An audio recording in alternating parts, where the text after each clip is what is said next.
Hey, I'm a married man, so ladies, whoa, cool it, front row. All right, I'm a married man, and for some reason people still give me marriage advice. I'm not sure why. I thought that was going to stop happening once I got married, but they're still dishing it to me. I don't know, maybe it's because I look like a 12-year-old.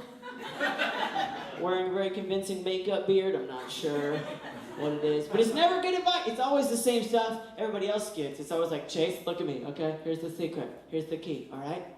Never go to bed angry. Okay? That's the key. That's how I lasted so long. All right, Chase? Never go to bed angry. And look, you know, I've been married for coming up on 4 years now, and I can say I've already gone to bed angry. Like a lot. And it's not that bad. Like what I'm not saying is that you should go to bed angry. No, I'm just saying, you know what's worse than going to bed angry? Staying awake angry. Like, oh, you hate this and I hate this. Do you want to just stew? Do you want to stew for a while? Let's make some decisions. We're our best selves right now. Let's talk about your mom.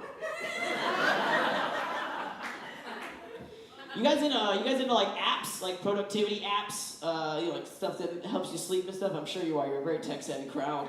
I want to tell you guys about this new app I found on my phone. It's great for productivity. It's called Airplane Mode. Because fuck everybody else. I mean, I love it. I love pressing that button. It's like, I could not talk to people for hours at a time. Have a great day. Like a really good, solid day talking to nobody. Like, when I press that button, I feel free, you know? Like, I feel like I'm going rogue. Like, I feel like when I push that button, there's a room full of computers. There's people furiously typing. This guy rips off his headset, like, we lost him! We lost him! I'll patch him back in. He starts typing, and his supervisor just goes like, no. He's gone rogue. And meanwhile, I'm at Bed Bath & Beyond, being like, hey guys, I got a 20% off coupon, but it's expired. Do you guys still take those? Oh, you do? Wow. That's for all of this then. For all of this, I'm going rogue. Do whatever I want. You guys, I'm from Asheville, so I'm like liberal-ish. You know what I mean? I'm almost committed. I've been in my fair share of co-ops before. You know what I mean? Marveled at the organic cucumber selection. They really are better. I mean, they're crunchier, they're greenier. I don't know what that means, but there's a greenier quality to them that I very much enjoy. I've never been a member of a co-op, though. It's a bit of a commitment for me. One time I thought about buying vegan shoes. I was like, hey, maybe I don't want any animal bits inside my sneakers. I got the regular ones, though. The animals will be fine, probably. So my dad is pretty conservative, but in weird ways. Like he rides like a weird line. Like he votes Republican, but he's really into local honey. And he's very Christian, but he's super cool with the gays. You know what I mean? Like, I don't know where to put this guy. Like, he's cool with gay people, but he likes ranch dressing exclusively. You know what I'm saying? Like, I'm not saying only Republicans like ranch dressing, but something to that. I guess I'm just concerned the dichotomies of his life are going to come to a head one day. Like, what happens if Hillary wins in November? Like, something inside him is going to break. And he's going to go out and he's going to buy a Prius. And then he's going to use that Prius to end his own life. You know what I mean? He's going to check out. He'll just step up the tailpipe, just check out. Like, I can't. But joke's kind of on him because the emissions are super low. So it's going to take a real long time. And it's going to be me. I'm going to be the one on rescue squad that has to go in and be like, hey, Dad, yeah, hi. Look, I know you're trying to make a point, but it's been 3 days. I gotta go to work. You okay? Yeah, we're okay. Yeah, no, it's actually, it's, you just push it now. You don't have to twist it anymore. It's a new thing they're doing. Yeah. Welcome to the future, Dad. We're gonna do great. It's the very first time I ever stood up to my father. It's an important moment for a growing boy.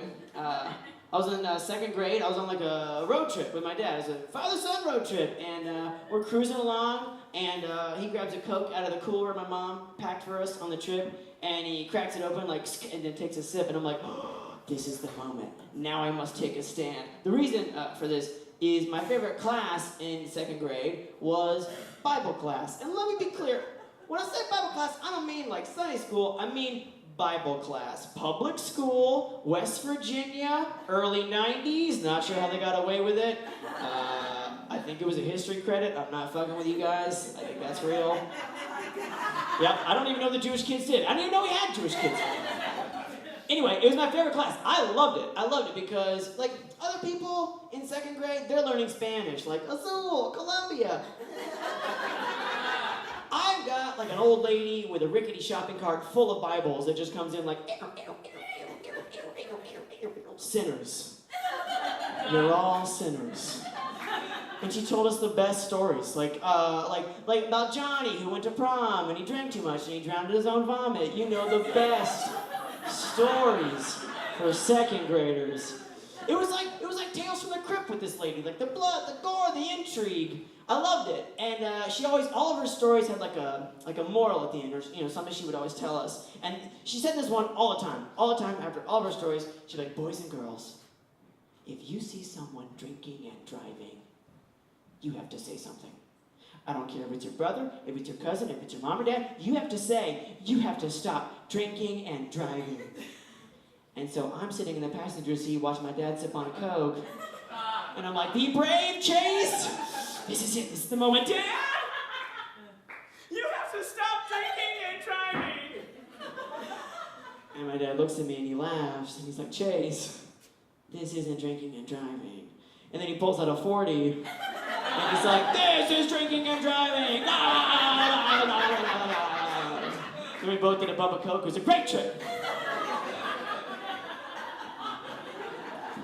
You guys, I have a really bad sense of smell, and that's never really bothered me, because everybody that I do know who has a really good sense of smell is tortured by it. Like, I'll be somewhere with my wife, and she's like, Chase, you smell it? Oh my gosh, there's garbage in here. There's garbage? And we gotta find it. Like, whoa, good detective work. Maybe check the trash can. Like, you're always sleuthing about looking for the mysterious smell, and it's never anything good. They're never like, Chase, oh my gosh, you smell it? Oh my gosh, roses, Chase. Somebody brought so many roses down the hall. They're in love. Life is worth living. Or like, wait, yep, cookies. Yep, 4 blocks away, southwest. Extra chocolate chips, Chase. Love and cookies are in the air. We gotta live life. Carpe diem. No, they're always like, piss. Yeah, 8 people. 8 people piss right here. We gotta go. I gotta run. Well, the worst is if you're like in the mall with them and like, oh my gosh, we're in front of Bath and Body Works again. My poor Navy. Like, yeah, we know. We all know Bath and Body Works smells like shit. Bath and Body Works smells like if Strawberry Shortcake was running a meth lab. There's a world of smells going on inside there. And everybody inside, like even if you don't have a sense of smell, you can feel it in your eyes. You're bleeding from the eyes by the time you get in there. And everybody inside is so cracked out on smells, they don't even know what's real anymore.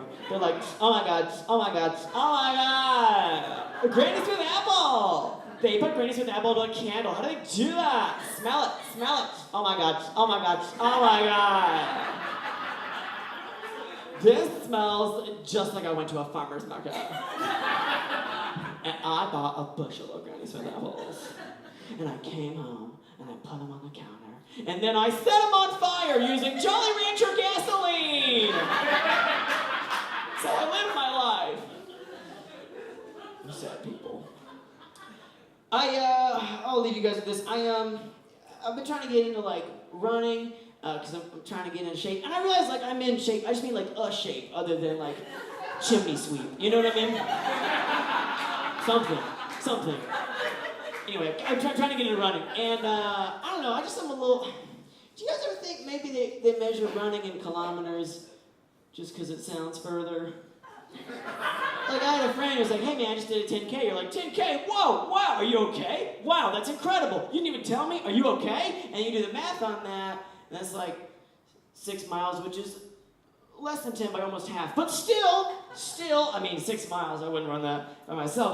That's crazy. I wouldn't do that. And then my friend will be like, hey, Chase, I just signed up for my first 5K. You're like, 5K, yes! And you do the math on that.